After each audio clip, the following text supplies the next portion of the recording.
Boa noite, meus irmãos, meus amigos, que a graça e a paz do nosso Senhor Jesus Cristo esteja sobre a vida de cada um de vocês. Meu nome é Marli Moura, sou missionária da Igreja Batista Novo Horizonte, Natal, RN, e nós estamos aqui mais uma vez para meditar acerca da Palavra de Deus. Você é um bom empregado? Se eu conversasse com o seu patrão hoje, o que ele diria a seu respeito? Você é diligente naquilo que você faz? É aquele que cumpre seus compromissos? É alguém com quem ele pode contar?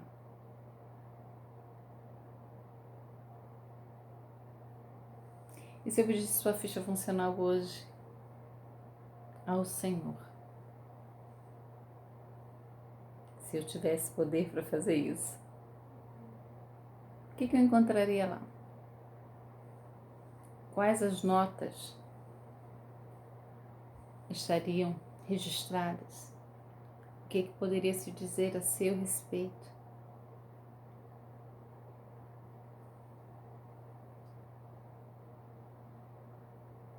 Já pensou nisso? Como o Senhor tem visto você? Como é que tem sido pautado esse seu relacionamento de amor, de adoração, de louvor ao seu Senhor?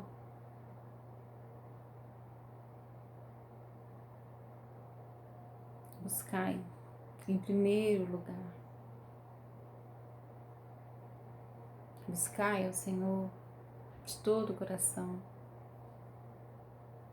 A Bíblia vai nos exortar muito acerca disso, a colocarmos de fato o nosso coração e a nossa vida nesse relacionamento que nós temos com o Senhor.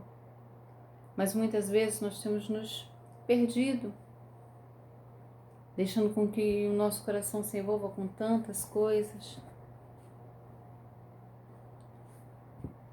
Queria que nessa noite você pensasse nisso,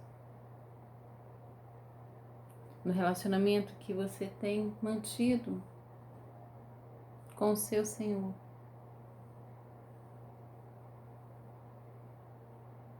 E o que você pode fazer para que esse relacionamento cresça, prospere, frutifique cada vez mais. Gostaria de ler com vocês nessa noite um texto que está lá no livro do profeta Ageu. Nós vamos estar lendo o primeiro capítulo, que nos diz assim. Acompanha comigo a leitura?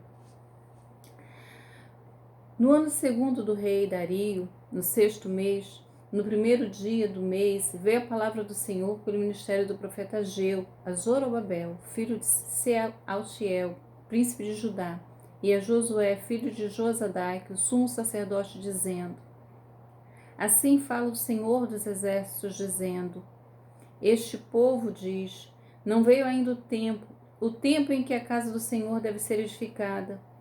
Veio, pois, a palavra do Senhor pelo ministério do profeta Ageu, dizendo: É para vós tempo de habitardes nas vossas casas estucadas, e esta casa há de ficar deserta? Ora, pois, assim diz o Senhor dos Exércitos: Aplicai o vosso coração aos vossos caminhos. Semeais muito e recolheis pouco. Comeis, mas não vos fartais. Bebeis, mas não vos saciais. Vestivos, mas ninguém se aquece. E o que recebe salário num saquetel furado. Assim diz o Senhor dos Exércitos: Aplicai o vosso coração aos vossos caminhos. Subi ao monte e trazei madeira, e edificai a casa, e dela me agradarei, e eu serei glorificado, diz o Senhor. Olhastes para muito, mas eis que alcançastes pouco, e esse pouco, quando trouxeste para casa, eu lhe assoprei. Por quê? Diz o Senhor dos Exércitos: Por causa da minha casa que está deserta, e cada um de vós corre à sua própria casa. Por isso retém os céus o seu orvalho, e a terra retém os seus frutos. E fiz vir a seca sobre a terra, e sobre os montes, e sobre o trigo, e sobre o mosto, e sobre o azeite, e sobre o que a terra produz, como também sobre os homens, sobre os animais, e sobre todo o trabalho das vossas mãos. Assim ouviu Zorobabel, filho de Sealtiel, e Josué, filho de Josadaque, o sumo sacerdote, e todo o resto do povo a voz do Senhor seu Deus, e as palavras do profeta Ageu, como o Senhor seu Deus o tinha enviado. E temeu o povo diante do Senhor. Então Ageu, o embaixador do Senhor, falou ao povo, conforme a mensagem do Senhor, dizendo: Eu sou convosco, diz o Senhor. E o Senhor levantou o espírito de Zorobabel, filho de Sealtiel, príncipe de Judá, e o espírito de Josué, filho de Josadac, sumo sacerdote, e o espírito do resto do povo, e vieram e trabalharam na casa do Senhor dos exércitos, seu Deus, ao 24º dia do mês, no 2º ano do rei Dario. Eu li todo o capítulo 1.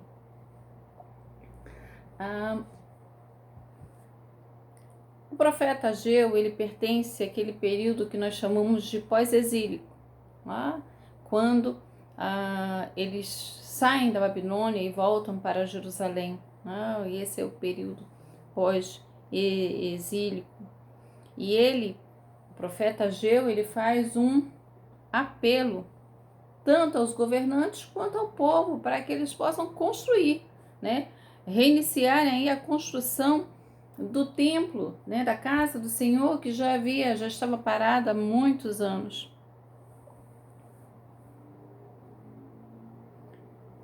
Ageu chama a atenção do povo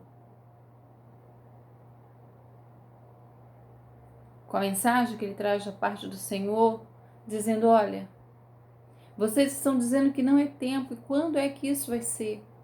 Quando é que vocês vão considerar a construção da minha casa? Eles haviam retornado do exílio da Babilônia, voltaram para Jerusalém, e o desafio que eles tinham era reconstruir o templo. Você pode ver isso lá em Esdras, não é? Na leitura de Esdras, capítulo 1. O povo passa mais de 70 anos lá na Babilônia. O Senhor disse que eles estariam indo, também disse através dos profetas que eles voltariam, e isso ocorre. Deus levanta um homem, Ciro, e ele decreta que os filhos, que os judeus poderiam voltar para a sua terra, eles poderiam voltar para Judá, eles poderiam voltar para Jerusalém. E quando isso ocorre, o povo começa a obra, como era de se esperar. Entretanto, eles enfrentaram adversidades, eles enfrentaram oposição. E quando essa oposição chega, quando as dificuldades chegam, a obra é interrompida, a obra é parada, e cada um vai viver a sua própria vida, vai tocar a vida como acha que deve.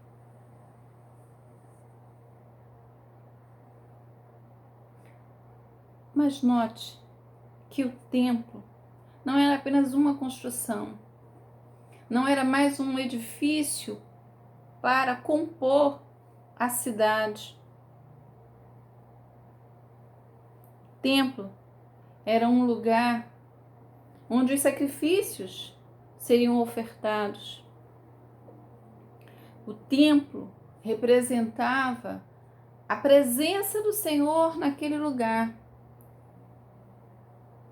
e a comunhão desse povo com o seu Senhor.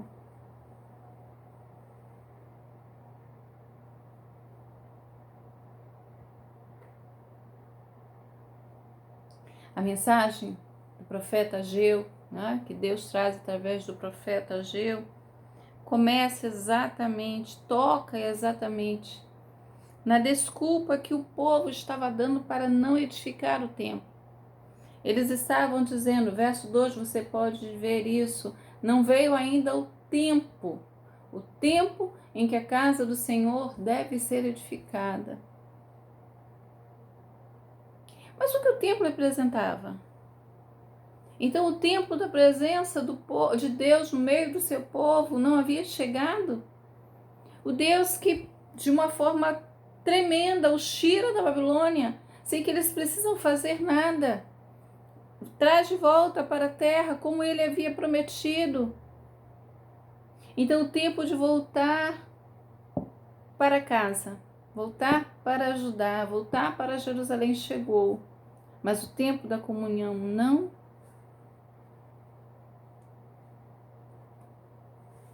povo enfrentou adversidades, problemas, e aí parece que eles abandonaram a tarefa, se cansaram da tarefa de reconstruir. Essa era a desculpa. O tempo não havia chegado. Mas aí Deus começa a questionar o povo. Ei, é tempo de vocês estarem nesse lugar, de vocês estarem com as suas casas construídas, mas não é tempo do templo ser reerguido, do templo ser construído. A casa é tempo de vocês morarem em casas com um bom acabamento, mas a minha casa vai continuar em ruínas, vai continuar destruída.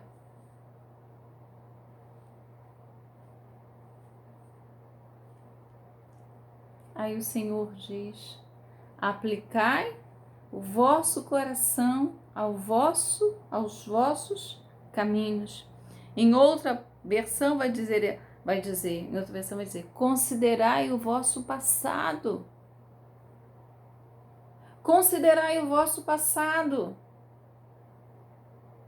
Vocês sabem de onde vocês voltaram? Vocês sabem, vocês lembram o que levou vocês ao cativeiro?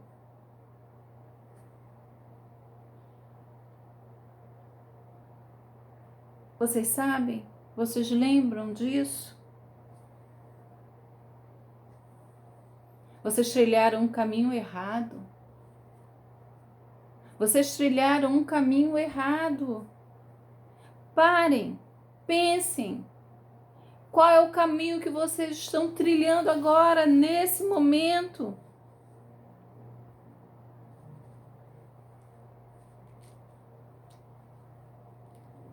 Nesse relacionamento de vocês comigo, a minha bênção, a minha mão vai estar estendida. Mas vocês não têm feito isso. E têm enfrentado um fracasso. Vocês têm estado desobedientes e a consequência da desobediência vocês estão vendo.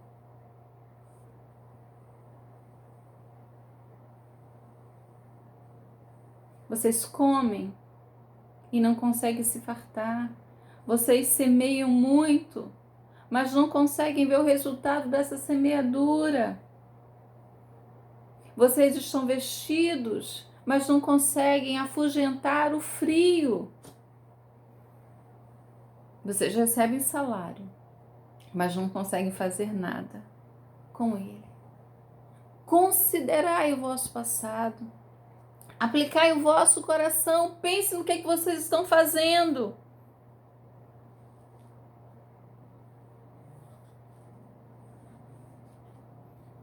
Façam isso. E eu, o Senhor, vou me agradar de vocês.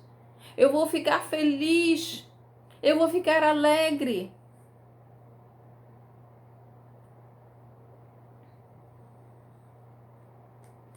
Eu vou perdoar. E não só perdoar. Eu vou abençoar vocês. As bênçãos que estão retidas, elas serão liberadas.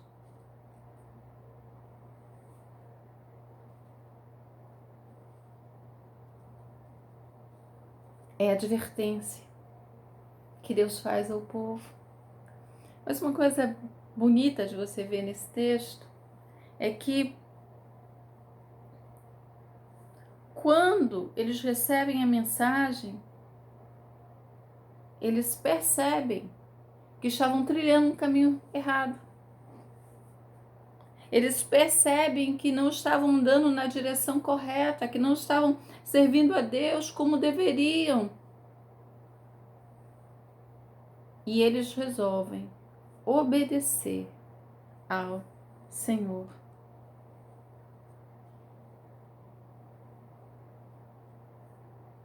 Sabe uma coisa interessante? Nesse relacionamento com Deus, quando o Senhor nos pede para fazer algo,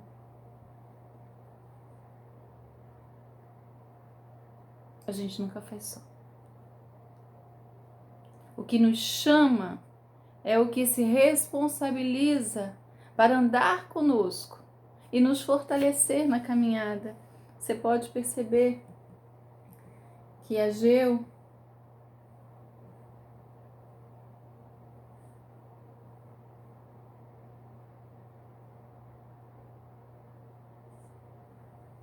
quando o povo recebe, Ageu vai dizer a mensagem do Senhor: eu sou convosco, eu estou com vocês. Isso que eu estou pedindo para que vocês façam não é algo para que vocês estejam fazendo sozinhos.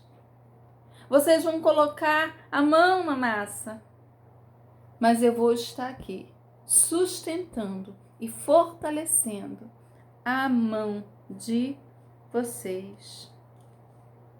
O templo estava em ruínas. O que isso simbolizava? Se a presença de Deus, né? Se o templo representava a presença de Deus, um templo em ruínas estava dizendo que aquele relacionamento estava quebrado, partido. Havia rachaduras, havia rupturas nisso. Principalmente porque o povo estava considerando que melhor era construir casas boas para si.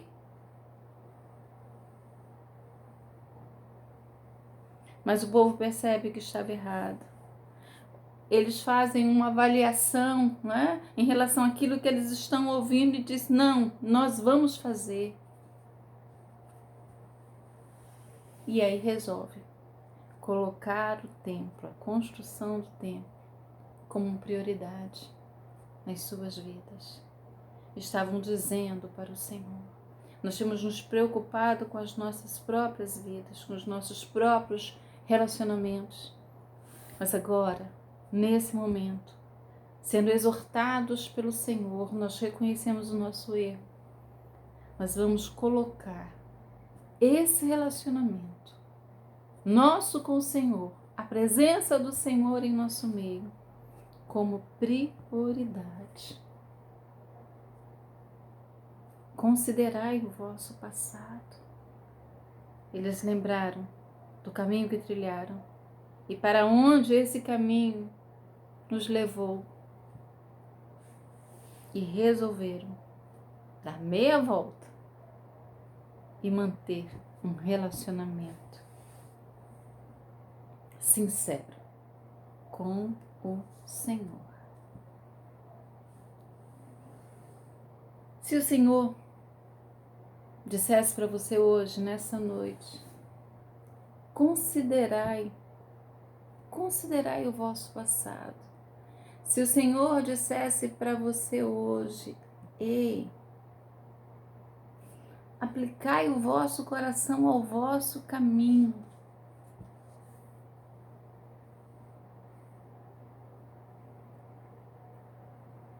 O que você consideraria? O que você aplicaria? O que você faria uma revisão na sua vida?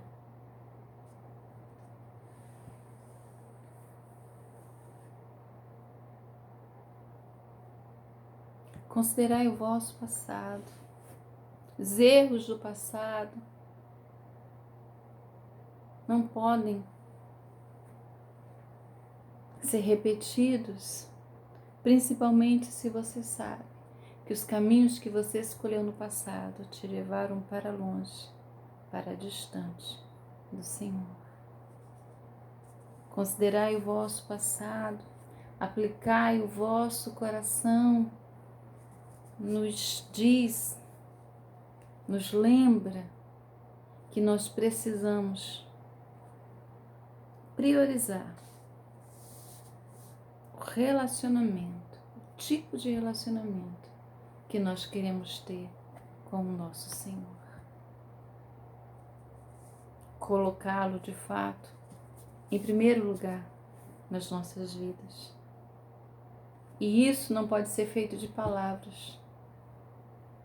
As palavras, elas só têm efeito se elas traduzirem forma como nós temos de fato vivenciado, vivido.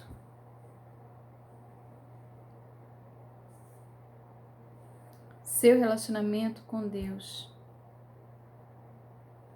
pense em como ele está e o que você pode fazer para que esse relacionamento cresça. Isso ocorrendo, a forma como você se relaciona com as pessoas e com você vai melhorar,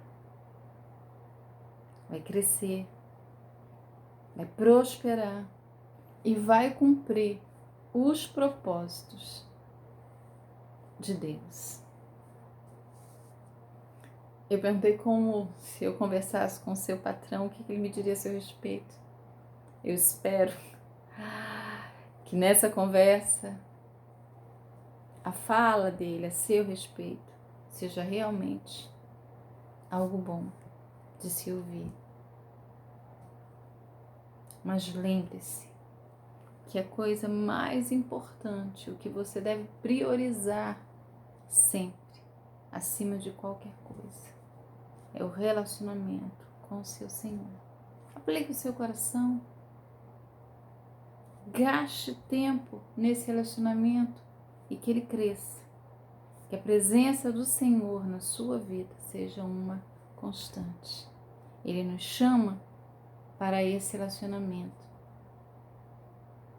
mas é Ele, sempre Ele, que se responsabiliza pelas tarefas que nós não temos condição de realizar.